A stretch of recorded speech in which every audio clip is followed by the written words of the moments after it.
رمضان کا اصل میں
من الفشا۔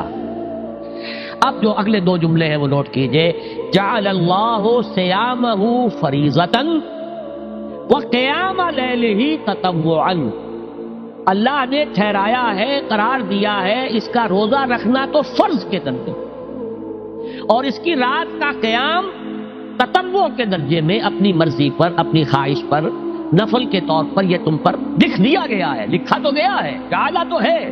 مجعول کا جو پہلا مفعول ہے وہ کیا ہے؟ جعلہ کا مجعول اول کیا ہے؟ دن کا روزہ، اور مجعول ثانی کیا ہے؟ قیام لیلہ، رات کو کھڑا رہنا۔ اب یہ رات کا کھڑا رہنا اس کی کتنی مقدار ہوگی؟ کہاں سے معلوم کریں گے؟ قرآن سے۔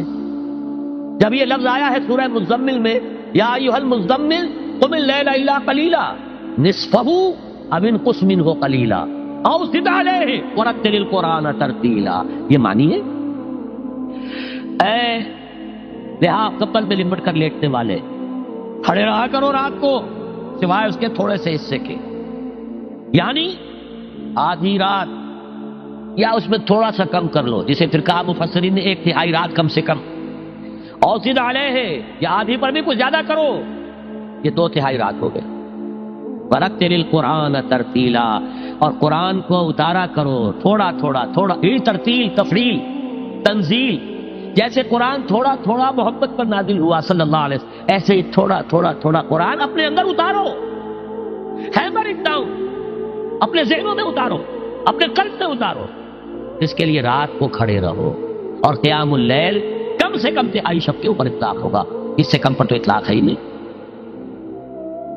اگلی حدیث پڑھیے، اور یہ ہے جو عام طور پر ہر مسجد میں بھی آج کل خوب یہ گونج رہی ہوگی حدیث بیان ہوتی ہے، اس لیے کہ بخاری اور مسلم دونوں میں موجود ہے، متفق علیہ روایت ہے، اس سے اونچا تو درجہ سند کے اعتبار سے تو حدیث کا کوئی اور درجہ اس سے اونچا ہے نہیں۔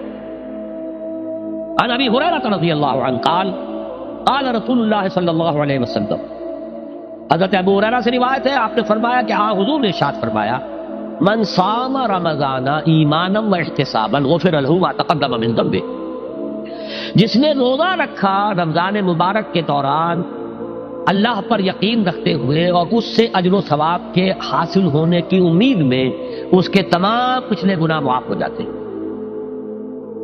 ومن قام رمضان ایمانا واحتسابا غفر له ما تقدم من ذنبه، اور جو کھڑا رہا رمضان کے دوران، کھڑا رہا ہے، جیسے ساما، میں نے شروع میں آپ سے عرض کر دیا تھا، یہ مصدر ساما یصوم صوما قام یقوم قیاما، ومن قام رمضان، جو کھڑا رہا رمضان کے دوران، پورے رمضان کے دوران کھڑا رہا، ایمان و احتسابا کی شرط پھر وہی ہے غفر لہ ما تقدم من ذنبہ، وہی اجر اس کا بھی ہے۔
نے کھڑا کر دیا۔ اب جواب سنیے اس کا۔ جواب یہ ہے کہ اس کو اللہ تعالیٰ کی حکمت یہ تھی کہ اسے فرض نہ کیا جائے، اس کو معلوم ہے۔ عَلِمَ أَن سَيَكُونُ مِنكُم مَرْضَىٰ وَآخَرُونَ يَضْرِبُونَ فِي الْأَرْضِ يَبْتَغُونَ مِن فَضْلِ اللَّهِ وَآخَرُونَ، اللہ کے علم میں ہے میرے کچھ بندے ہوں گے بیچارے غریب مستور، جن پر مشقت کریں گے، محنت کریں گے، وہ روزہ ہی رکھ لیں، بہت بڑی بات ہے، بہت بڑی بات ہے۔ رات بھر کا قیام کیسے کریں گے؟ 2/3 رات کیسے کھڑے رہیں گے؟ آدھی شب کیسے ممکن ہے؟ لہذا فرض نہیں کیا، حضور نے بھی فرض نہیں کیا، نہ اس کو آپ نے لازم کیا، نہ اس کے لیے وہ زوردار جو لوگوں سے کہا کہ ضرور پڑھو، چھوڑ دیا پڑھو، اصل لوگ پڑھتے تھے اپنے طور پر۔ اب یہ کہ کوئی آدھی رات کھڑا ہے، کوئی 3/4 رات ہے، کوئی پوری رات ہے، ہاں تھے اللہ کے بندے۔ لیکن 3 دن حضور نے یہ باجماعت نماز پڑھا دی، لیکن پڑھائی ہے وہ تہجد کے وقت، یعنی لوگ رات کے وقت جو بھی ہے کھڑے ہیں، جاگ رہے ہیں، قرآن پڑھ رہے ہیں، لیکن یہ کہ خاص تہجد کے وقت آپ اپنے حجرے سے برآمد ہوئے تو لوگ جمع ہو گئے، آپ کے گرد جمع ہو گئے۔ آپ نے 3 دن یہ 8 رکعتیں جو تہجد کی حضور کی ہوتی تھی، وہ آپ نے 8 رکعتیں پڑھائیں باجماعت، لیکن وہ وقت تہجد کا تھا، یہ نوٹ کر لی۔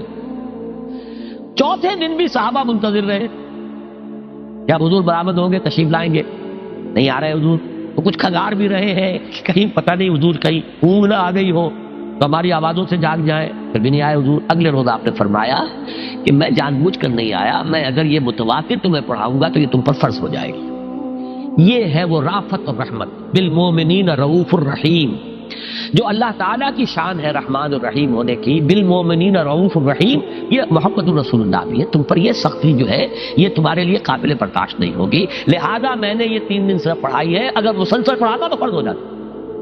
یہاں تک تو ہے حکمت نبوی کا معاملہ، اب آیا حکمت صحابی یا حکمت خلیفہ راشد۔ یہی معاملہ رہا حضور کی حیات طیبہ کے دوران، یہی حضرت ابوبکر رضی اللہ تعالیٰ عنہ کی خلافت کے دوران، یہی حضرت عمر کا بھی ابتدائی دور۔ لیکن دور خلافت عمر فاروق کے دوران یہ واقعہ آیا کہ حضرت عمر داخل ہوئے مسجد میں، دیکھا رات کے وقت ابھی کوئی باجماعت تراویح کا کوئی انتظام نہیں تھا، آپ نے دیکھا کچھ لوگ مسجد کے اس کونے میں کھڑے ہیں، ایک حافظ ہے، سادے تو حافظ نہیں ہوتے تھے نا، تو کوئی حافظ ادھر، انہوں نے 5 6 7 8 آدمیوں نے کسی حافظ سے گزارش کی، وہ انہیں قرآن سنا رہا ہے، وہ کھڑے سن رہے، کوئی دوسرے کونے میں ایک دم کٹا ہے، کوئی تیسری طرف ہے، کہیں ہے، تولیوں کے اندر لوگ جو ہے وہ قیام اللیل کا حق ادا کر رہے ہیں۔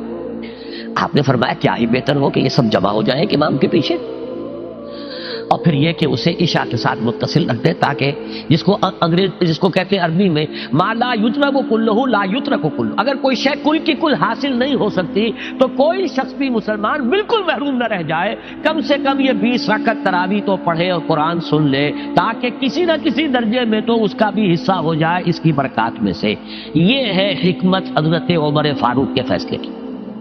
اور چونکہ حضور نے فرمایا علیکم بسنتی و سنت الخلفاء الراشدین المہدیین، تم پر لازم ہے کہ میری سنت کو اور میرے خلفائے راشدین کی سنت کو مضبوطی سے پکڑو۔ یہ وجہ ہے کہ فقہائے اربعہ جو ہیں ہمارے، وہ سب کے سب اس کو واجب کے درجے میں رکھتے ہیں، اس لیے کہ یہ فیصلہ حضرت عمر کا، عمر خلیفہ راشد ہیں رضی اللہ تعالی عنہ، لہذا یہ نظام بن گیا تراویح کا۔ اب میں اس کی نفی نہیں کر رہا، لیکن جو شخص سمجھتا ہے کہ اس سے اصل حکمت اور غرض و غایت پوری ہو گئی، وہ مغالطے میں مبتلا ہے۔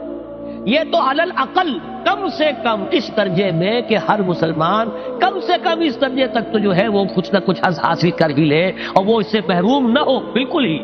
ما لا یدرک کلہ لا یترک کلہ، اس درجے میں حضرت عمر کا فیصلہ ہے، اور اسی کی وجہ سے ہمارے خلفاء، ہمارے جو ائمہ اربعہ انہوں نے قبول کیا ہے، اور یہی اس مسئلے کا حل ہو جائے گا۔ جو اہل حدیث حضرات اس کے اوپر جو ہے چیلنج بھی شائع کرتے ہیں، کوئی ثابت کر دے حضور سے 20 رکعتیں تو ہم اتنے لاکھ، ہم بھی کہتے ہیں کہ حضور سے ثابت نہیں ہے، کون کہتا دعویٰ ہی نہیں، یہ تو حضرت عمر کا فیصلہ ہے، حضرت عمر کا فیصلہ، خلیفہ راشد کا فیصلہ، اس کو امت نے قبول کیا ہے، لہذا وہ نظام ہے، رہے گا۔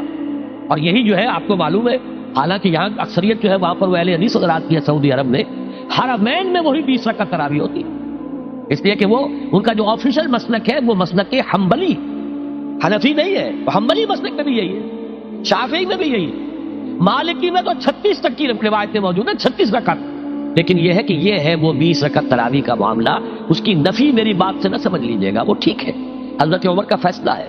پھر یہ کہ یہ آسان ترین ہے کہ عشاء کے ساتھ ہی متصل پڑھ لی، اور آج تو ہماری نیند کا کوئی حصہ اس میں جاتا ہی نہیں، کون سوتا ہے اس سے پہلے، سوال ہی پیدا نہیں ہوتا۔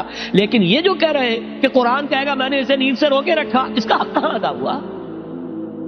اس کا حق تو ادا ہوگا کہ تہائی ورنہ نصف شب کے لگ بھگ آپ جاگے قرآن کے ساتھ۔ اب سمجھیے اس کی غرض و غایت کیا ہے۔ اگر قرآن رمضان کا یہ دوگنا پروگرام سامنے آ گیا، اصلاً جو مطلوب ہے دن بھر کا روزہ اور رات کے اکثر حصے کا کم سے کم نصف شب جو ہے اس میں جاگنا قرآن کے ساتھ، اب اس کی جو حکمت اور غرض و غایت ہے وہ بھی اب آپ 2 درجوں میں سمجھ۔ رمضان کا اب 2 اچھا پروگرام، دن میں روزہ رکھو، اس روح کو مزمحل کرو، اس روح کو مزمحل کرو گے، اس لیے جسم کو مزمحل کرو گے، حیوانی وجود کو، تو ہی اس روح کو کچھ ریلیف ملے گا۔ بھاری بوجھ کسی کے قدموں میں پڑا ہوا ہے، وہ کیسے اوپر اٹھے گا؟ ذرا اس کے نیچے جو وزن ہے، لنگر بھاری ہے، جہاز کا کیسے چلے گا؟ لنگر تو اٹھاؤ۔ تو اس طریقے سے وہ ذرا بوجھ سے اس کو تھوڑا سا ریلیف دو، رات کو کھڑے ہو جاؤ، اب اپنی روح پر نازل کرو اللہ کے کلام۔ تیرے ضمیر پہ جب تک نہ ہو نزول کتاب، گرہ کشا ہے نہ راضی نہ صاحب کشاف۔ اب یہ فوار پڑ رہی ہے تمہارے اوپر، تمہارے اندر اس کو جذب ہونا چاہیے۔ اس سے کیا ہوگا؟ روح کو تقویت حاصل ہوگی۔ اس کو مثال سے پہلے سمجھا دو، کوئی شخص پیاس سے مر رہا تھا، اس درجہ پیاسا تھا کہ اس کے اوپر بے ہوشی بھی طاری ہو گئی ہے۔ کوئی شخص آیا، اس نے پہلے اس کو پانی کے چھینٹے دیے، کچھ ہوش میں آیا، اب اسے پانی کا کوئی کٹورا لگا دیا اس کے منہ سے، پانی کے ایک گھونٹ کی جو لذت اسے اس وقت محسوس ہوگی، کیا کبھی زندگی میں کسی کو محسوس ہو سکتی؟ یہ پانی کتنی بڑی قیمت ہے، قیمتی شے ہے، یہ تو اسی سے پوچھئے جسے شب پیاس لگی تھی، اور پیاس کی وجہ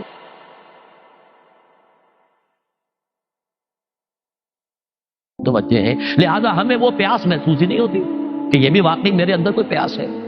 روح بیدار ہوگی تو وہ پیاس جو اس کے اندر اب پیدا ہوئی ہے وہ کدھر متوجہ ہوگی؟ اپنے پروردگار کی طرف۔ یہ ربط ہے اگلی آیت کا، آپ پڑھیے، وَإِذَا سَأَلَكَ عِبَادِي عَنِّي فَإِنِّي قَرِيبٌ۔ جب یہ روح بیدار ہو کر اپنے مرکز کی طرف متوجہ ہوگی، اپنے منبع اور سرچشمے کی طرف متوجہ ہوگی، اپنے مبدا کی طرف متوجہ ہوگی، تو اے میرے نبی صلی اللہ علیہ وسلم، جب میرے بندے آپ سے میرے بارے میں پوچھیں، فَإِنِّي قَرِيبٌ، انہیں بتا دیجئے میں قریب ہی ہوں، کہیں دور نہیں، اس کی رگے جاں سے بھی زیادہ قریب۔ ہم قریب ہیں، جب چاہو ہمیں پکارو، جب چاہو دعا کرو، جب چاہو باریابی حاصل کر لو۔ ہم تو مائل بے کرم ہیں، کوئی سائل ہی نہیں. ہم تو ہر روز رات کے آخری گھڑیوں میں سمائے دنیا تک نزول فرماتے ہیں، اور ہماری طرف سے پکارنے والا پکارتا ہے حل من مستغفر فاغفر لہ، ہے کوئی استغفار کرنے والا کہ میں اسے بخش دوں؟ ہے کوئی مانگنے والا حل من سائل فاعطی، ہے کوئی مانگنے والا جسے میں دوں؟ تم سوئے ہوتے ہو، ہم تو غافل نہیں، تو غافل. متوجہ تو ہو، آؤ تو صحیح ہماری طرف. حدیث قدسی میں آیا ہے میرا بندہ میری طرف چل کر آتا ہے، میں دوڑ کر آتا ہوں. وہ بارش بھراتا ہے، میں ہاتھ بھراتا ہوں. میرا بندہ میرا ذکر اپنے دل میں کرتا ہے، میں اپنے جی میں اس کا ذکر کرتا ہوں، یاد کرتا ہوں. اور میرا بندہ اگر کسی محفل میں میرا ذکر کرتا ہے، میں اس سے بہت اعلیٰ محفل میں اس کا ذکر کرتا ہوں، بلائے اعلیٰ کی محفل میں ذکر کرتا ہوں. یہ حدیث کے الفاظ ہیں کہ تو تم غافل ہو بھائی ہم سے، ہم تو غافل نہیں. اغیب و ذو اللطائف لا یغیب وارجو ہو رجال لا یخیب، میں غائب ہو جاتا ہوں، وہ تو غائب ہونے والی ہستی ہی نہیں ہے. ہر آن موجود، ہوا معکم اینما کنتم. وَإِذَا سَأَلَكَ عِبَادِي عَنِّي فَإِنِّي قَرِيبٌ أُجِيبُ دَعْوَةَ الدَّاعِ إِذَا دَعَانِ فَلْيَسْتَجِيبُوا لِي. لیکن اب آئی بات اصل، یہ دو طرفہ بات ہوگی. مجھ سے دعا کرو، کسی وقت کی پابندی نہیں، کسی جگہ کی پابندی نہیں، ناپاکی کی حالت میں ہو تب بھی دعا کر سکتے ہو. میری کتاب کو ہاتھ مت لگانا، مجھ سے دعا کر سکتے ہو، دعا پہ کوئی پابندی نہیں.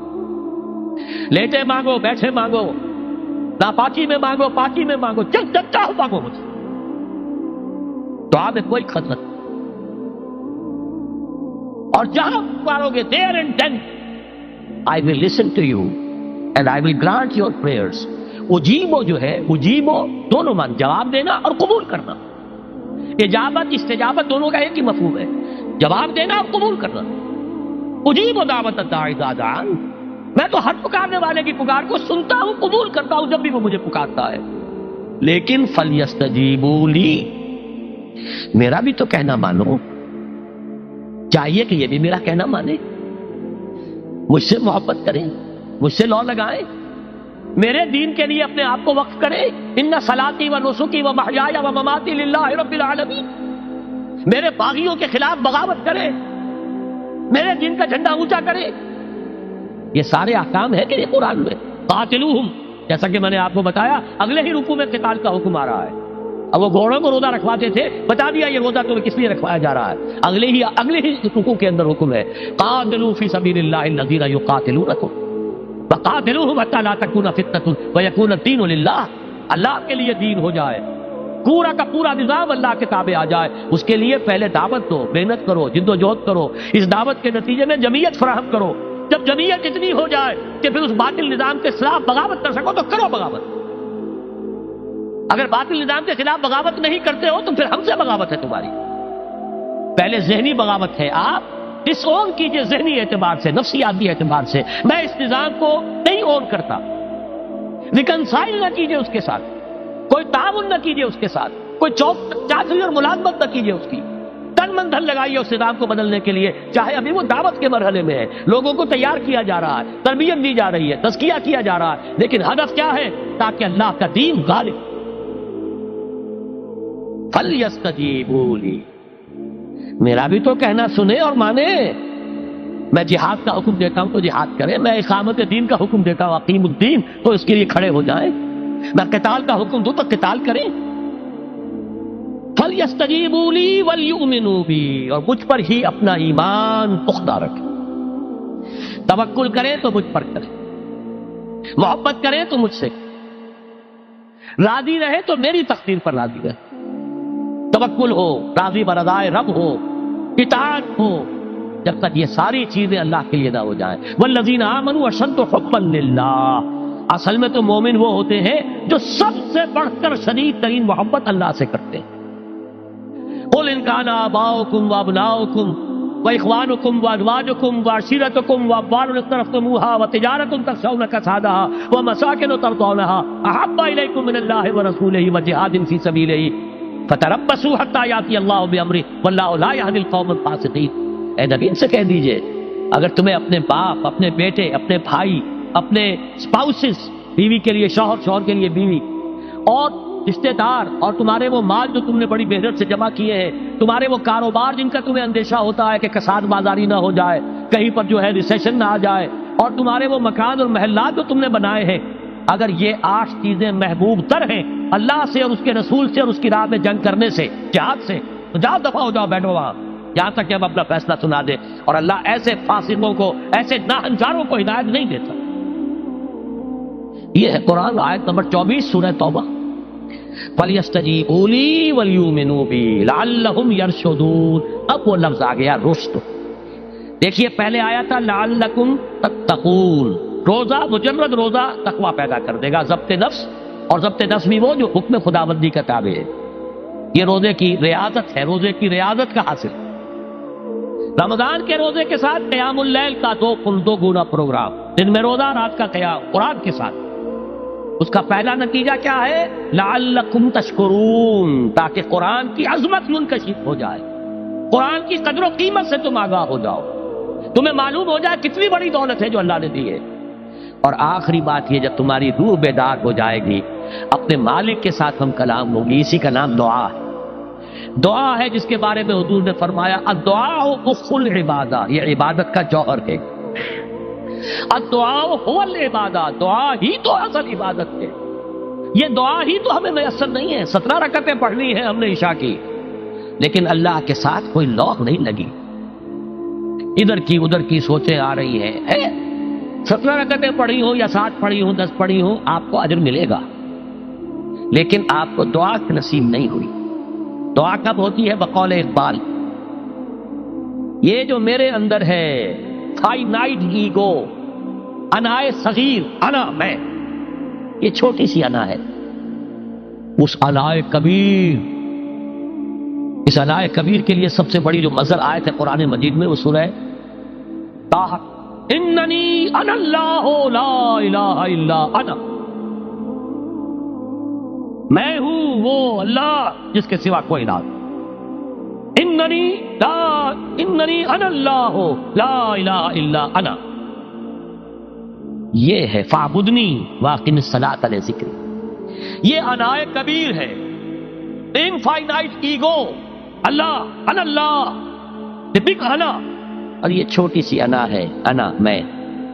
جب یہ انائے صغیر انائے کبیر کے روبرو آتی ہے، ہم کلام ہو، یہ ہے دعا.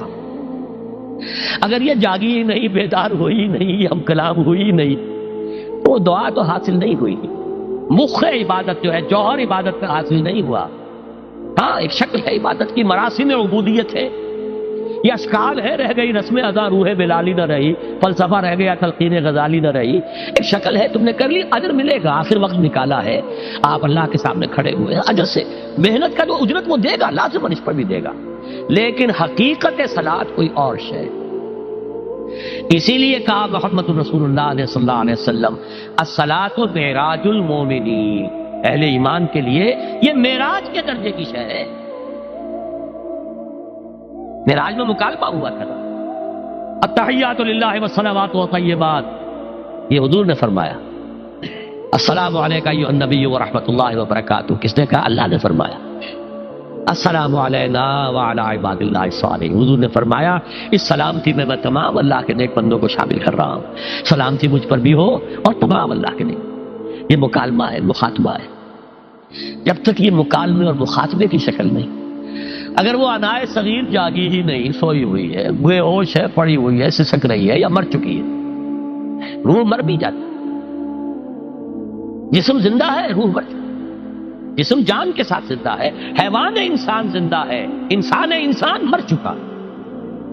اس لیے قرآن کہتا ہے نبی یہ مردہ ہے، اموات غیر احیاء.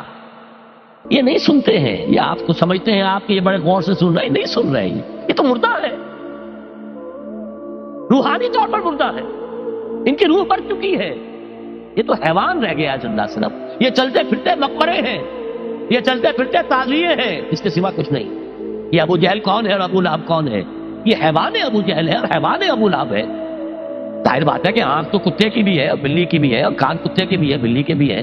کتا بھی دیکھ کر گاڑی آ رہی ہے تو اپنے آپ کو بچاتا ہے. تم نے بچا لیا تو کون سا بڑا کمال کیا. وہ اندر کا انسان مر چکا ہے. یہ انسان اندر کا روحانی وجود یا مر چکا ہے یا سسک رہا ہے یا دبا ہوا ہے. بے ہوش ہے، یہ بیدار ہو اور ہم کلام ہو۔